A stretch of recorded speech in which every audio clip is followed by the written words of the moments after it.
Hi everyone, this is Amanda.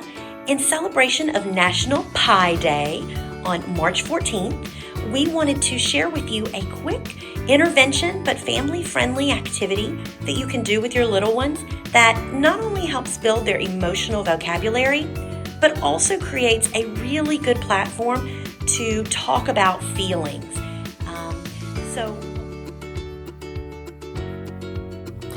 All right, everyone. So to start this activity, we're going to need a couple of art supplies to get us going.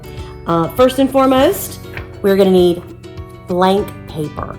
I do suggest that it's white because, as you're going to see, we are going to use another type of art material to help us. I'm going to actually be using a rainbow assortment of colored pencils, but please feel free. You can use crayons, markers, colored pencils, chalk. You could use pastels. If you were really creative about this, you could even use paint. It doesn't matter. Just whichever art materials speak to you and you like to work with. The next piece that I do recommend having is also a Sharpie. I like to do the outline of my feelings pie in a Sharpie marker just so I can see the thick lines. That seems to help. So first thing we're going to do is we are going to take one of our blank pieces of paper and we are going to draw a circle on top. Truth be told, I did cheat this step and got a bowl from our kitchen that I used to trace a good circle because the practice ones I did just did not turn out good enough for your viewing. So you can freehand it, you can get a bowl like I did or something to help you create that shape, but we're going to first create a circular shape on our blank piece of paper.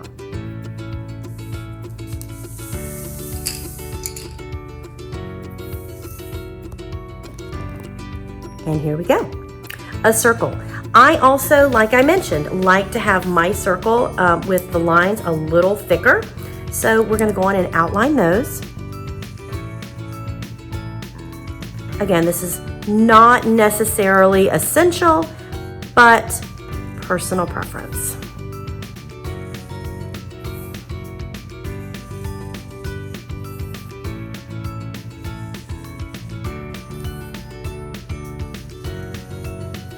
Okay, quick outline. All right, and that gets our circular shape. Now for feelings pie, we're going to actually have different colors that we use.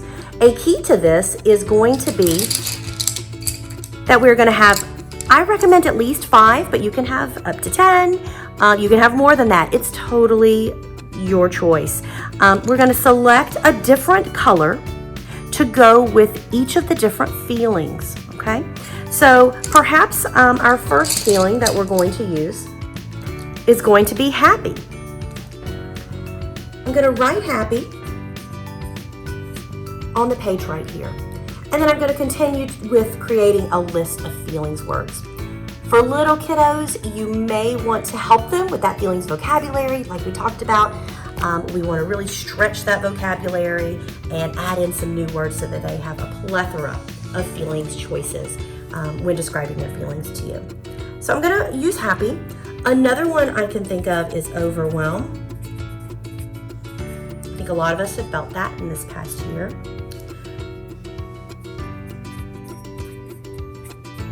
Hopeful.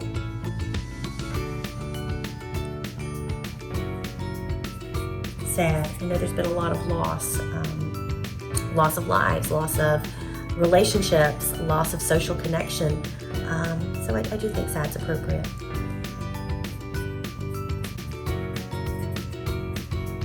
Frustrated.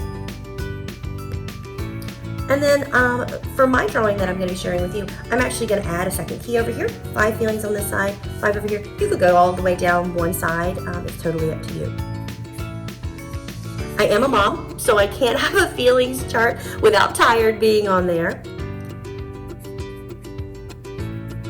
Guilty is another one I think a lot of us have felt at least a little bit of. But not to minimize that there are joyful times. And times of feeling loved and proud. Again, these are just the 10 words that I came up with. You are free to use any of these, any extras that really speak to you. For little kids, you can have less than 10. Again, you can have more than 10. Totally your call. The next piece we're going to do is we're going to select a color to correspond with each feeling word and pretty much make a little key if you think about a map. So for happy, I'm going to indicate yellow beside happy. For overwhelm, little orange. And I'm going to continue. Hopeful, sad, and then that frustrated. And then I'm going to do the same on the other side. Look at green, gray for guilty, purple for joyful, pink for loved, and then kind of this minty green for proud. Okay, good job. Now it's time to create that pie. So the cute thing about our pie is that all pieces are not created equal. They don't have to be. If they are, that's fine. But your pie slices do not have to be exactly the same size, shape, and all that. So we are going to divide our pie into sections. Now here's the trick. The amount of happy that I feel, I need the size of that pie piece to match. So if I felt a lot of happy in the last year or in the last week or even today, I'm going to have a large piece of happy. If I felt a little bit of overwhelm, then my pie piece for overwhelm is going to be a little smaller. So the pieces have to correspond to the sizes. Pro tip, kind of map out your pie ahead of time. When I was doing mine, sometimes I was like, oh, I wish I had a little left over for that feeling.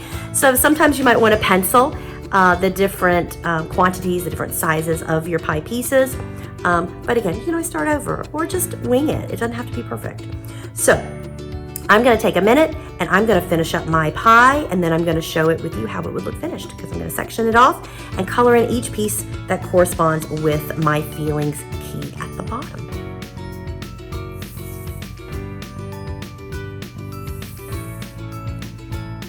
And here you have it, feelings pie.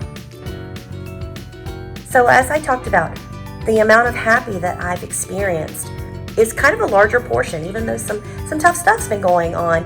You know, overall, my life is happy. Overwhelm, that's also a piece that I do have that's a little bit larger. I tend to stay a little overwhelmed. That's just me and my window of tolerance. So it's a little larger. Where feelings like guilty, there is some, but not as much. But I do want to acknowledge and honor all the different feelings that work together to make up my feelings pie. One thing I want to suggest is taking an opportunity and sharing this with a family member, a safe adult, a loved one, and just talking through, how did you select what colors? How did you select the feelings? How did you decide the amount of each piece that each feeling was going to take up on your feelings pie?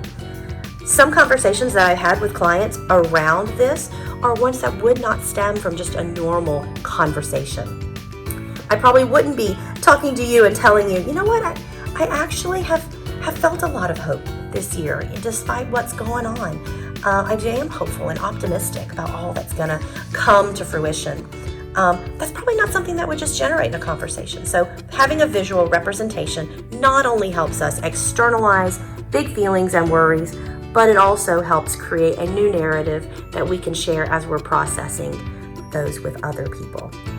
Thank you so much for watching, and I look forward to seeing you soon. Enjoy your pie.